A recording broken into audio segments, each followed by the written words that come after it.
సంగారెడ్డి జిల్లా పాషమైలారం పారిశ్రామిక వేళలో కార్మికుల ధర్నా కొనసాగుతోంది. ఇండస్ట్రియల్ ఏరియాలోని కోహెన్స్ ఫార్మా కంపెనీ ముందు గత 7 రోజులుగా కార్మికులు తమ కుటుంబ సభ్యులతో కలిసి ధర్నా నిర్వహిస్తున్నారు. సుమారు 600 మంది కార్మికులు గత 20 సంవత్సరాలుగా కంపెనీలో పనిచేస్తున్నప్పటికీ ఇప్పటి వరకు వారిని పర్మనెంట్ కార్మికులుగా గుర్తించకపోవడంతో ఈ ఆందోళన చేపట్టినట్టు తెలిపారు. కార్మికుల ధర్నాకు హెచ్ఎంఎస్ యూనియన్ అధ్యక్షుడు ఈశ్వర్ ప్రసాద్ పూర్తి మద్దతు ప్రకటించారు. కార్మిక చట్టాలను తొంగలు తొక్కుతూ కార్మికుల శ్రమను యాజమాన్యం దోచుకుంటోందని ఆయన విమర్శించారు. కాంట్రాక్ట్ కార్మికులను పర్మనెంట్ చేసే వరకు ఉద్యమం కొనసాగుతుందని, కార్మికులకు యూనియన్ తరపున పూర్తి మద్దతు ఉంటుందని స్పష్టం చేశారు. పర్మనెంట్ చేయని ఎడల రానున్న రోజుల్లో పారిశ్రామిక వాడలోని ప్రతి కంపెనీ నుంచి కార్మికులతో కలిసి ధర్నాలో పాల్గొంటామని హెచ్చరించారు.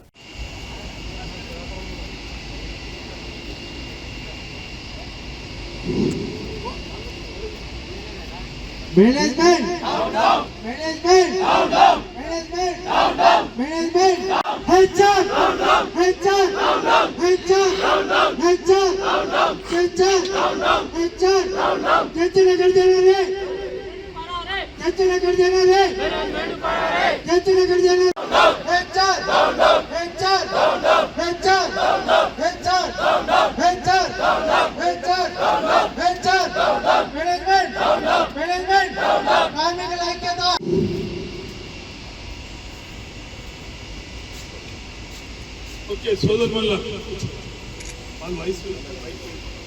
అయితే కోహాన్స్ సోదరులకు చెప్పేది ఏంటంటే, నమస్తే, అందరికీ నమస్తే. నేను ఈశ్వర్ ప్రసాద్, హెచ్ఎంఎస్ రాష్ట్ర కార్యదర్శి. ఈరోజు ఈ కోహాన్స్ కంపెనీ ముందు కార్మికులు చేస్తున్నటువంటి వాళ్ళ కుటుంబ సభ్యులతో చేస్తున్న నిరాహార దీక్షకు పూర్తి మద్దతుగా హెచ్ఎంఎస్ ప్రకటిస్తుంది. ఈ కోహాన్స్ కంపెనీ అనేటువంటిది దాదాపు 600 మంది 20 సంవత్సరాల నుంచి పనిచేస్తున్న ఈ కంపెనీలో దీని టర్నోవర్ 14,599 కోట్ల రూపాయలు ఉంది. లాభం వాళ్ళ అకౌంట్స్లో 313 కోట్ల నికర లాభం 2025కు 24కు సంబంధించి చూపిస్తున్నారు.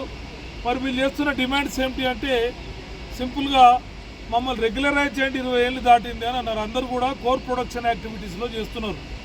అయితే మనకు ఎంప్లాయ్మెంట్ స్టాండింగ్ ఆర్డర్స్ యాక్ట్ చెప్తున్నారు చాలా స్పష్టంగా, ఎవరైతే కోర్ ప్రొడక్షన్లో చేస్తారో వాళ్ళని పర్మనెంట్ చేయాలని చెప్తున్నది. వాళ్ళ డిమాండ్ న్యాయమైంది.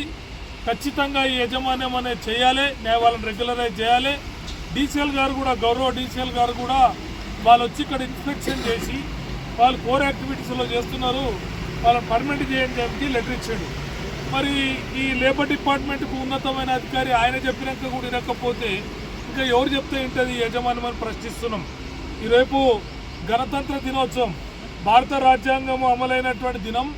ఆ రాజ్యాంగంలో ఉన్నటువంటి చట్టాల్లో SRO 1946 standing orders, contract labour regulation and abolition act అనేటువంటిది 1971లో సెక్షన్ 10(2) చెప్తున్నది కోర్ యాక్టివిటీ చేసిన వాళ్ళని రెగ్యులరైజ్ చేయాలని.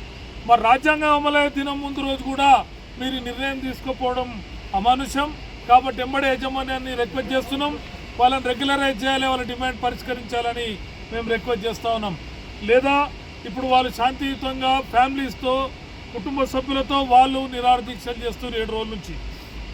మీకు ఈ ఉద్యమాన్ని, ఇది ఒక కోహెన్స్కే సంబంధించిన పంచాయతీ కాదు, ఇది పాషమైలారంలో ఉన్న 80 ఇండస్ట్రీల్లో ఇదే దౌర్భాగ్యం కొనసాగుతున్నది. ఇవాళ మేము పార్లే అగ్రోలో పెద్ద ఎత్తున కొట్లాడినాక 44 మంది పర్మనెంట్ అయ్యారు. అట్లాగే ఈరోజు ఈ పర్మనెంట్స్ అనేది ఇండస్ట్రీ బెల్ట్లు అనేటువంటిది లేదు, మొత్తం contract worker use and throw policy continue చేస్తున్నారు.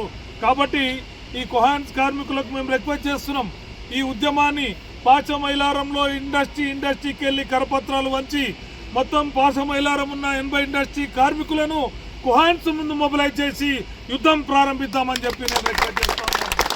ఇది ప్రజాయుద్ధంగా దీన్ని మలచాల్సిన అవసరం ఉంది. ప్రతి కంపెనీ చేస్తున్న దోపిడీ ఇదే. కాబట్టి దీని చర్మగీతం పాడాలంటే ఈ పోరాటం తప్పదు. ఆ పోరాటాన్ని కొనసాగిస్తున్న కోహాన్స్ కార్మికులను అభినందిస్తున్నాము. వాళ్ళ కుటుంబ సభ్యులు, మహిళలు కూడా ఈ ఉద్యమంలో పాల్గొని న్యాయం కోసం మా సమస్యలు పరిష్కరించమంటున్న మహిళలను కూడా అభినందిస్తూ ఉన్నాం. అదేవిధంగా మిత్రులారా, ఈరోజు ఈ దేశం ఎందుకు వస్తున్న ఈ సమస్య, ఎందుకు వస్తున్నది రెగ్యులరైజేషన్ కాని పరిస్థితి అంటే, ఈ ప్రభుత్వాలకు ఎవరికి కూడా చిత్తశుద్ధి లేదు. గ్రామ పంచాయతీలో దళితులు మాత్రమే పనిచేస్తున్నారు, సామాజిక వివక్షకు గురైతూ సంవత్సరాల తరబడి చేస్తున్నారు, మున్సిపాలిటీలో చేస్తున్నారు. ఇలా ఎలక్ట్రిసిటీ కన్నా మించిన కోర్ లేదు. ఆ ఎలక్ట్రిసిటీ రెగ్యులరైజేషన్ కూడా హైకోర్టు పోతే కానీ రెగ్యులరైజ్ దౌర్భాగ్యం ఉన్నది. కాబట్టి ప్రభుత్వాలకు ఒక విధానం లేదు. భారత రాజ్యాంగంలో ఏదైతే అంబేద్కర్ గారు పెద్దలు చెప్పినటువంటి సూత్రాలను ఒక్కటి కూడా అమలు చేస్తలేరు. ఇవాళ 388 కోట్ల టర్న్ ఓవర్ ఉన్న కంపెనీలో వీళ్ళేమన్నా డిమాండ్ చందమామని కోరట్లేదుగా, మా బతుకులను రెగ్యులరైజ్ చేయమంటుండు, ఒక అపాయింట్మెంట్లు ఇవ్వమంటున్నాడు, అట్లాగే చట్టపరంగా వచ్చే సౌకర్యాలు ఇవ్వమంటున్నాడు. ఈ డిమాండ్ ఒప్పుకొని దౌర్భాగ్యం ఈ కోహాన్స్ అనేటోడు మేనేజ్మెంట్ అనేటువంటి తప్పుడు పద్ధతి.